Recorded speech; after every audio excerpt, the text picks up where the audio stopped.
नगर और लाल चौक में कभी जा पाऊँ। कई बार प्रयत्न किया लेकिन संभव नहीं हो पाया।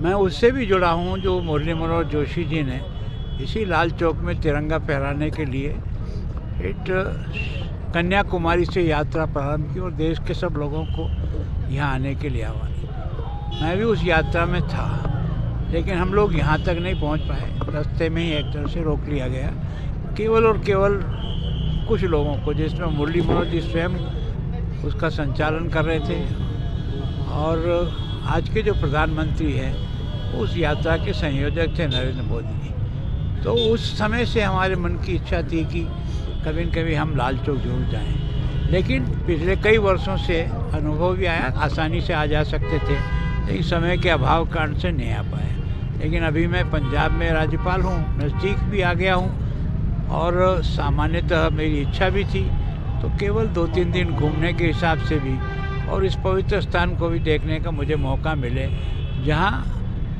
भारत का तिरंगा लहराने के लिए भी एक संघर्ष करना पड़ता था। आज वो भारत का एक अभिन्न हिस्सा बन कर के ऐसा लगता ही नहीं कि हम अलग अलग हैं।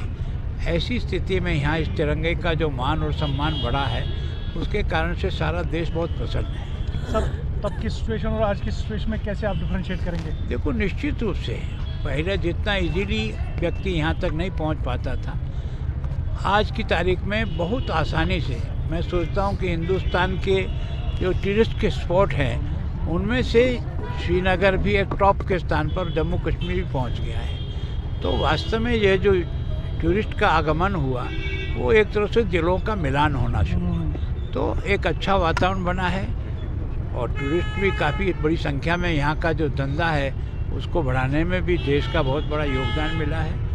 तो सर, यहाँ के मीट डीलर्स को वहाँ पर कुछ इश्यूज़ है, उनको वहाँ पर रोका जा रहा है, तो उसके मुताबिक क्या कुछ कार्रवाई होने जा रही है आपकी तरफ से? नहीं, कहाँ रोका जा रहा है? पंजाब नहीं, हमें तो किसी को नहीं रोकते हैं। वहाँ पर कोई इंडिविजुअल्स है जो वहाँ पर मीट डीलर्स को रोक कर उनसे कुछ फाइन भी लेते हैं और उनके गाड़ियों को जब्त करते हैं। आप अगर हमें बताइए, कुछ लिख के भेजिए।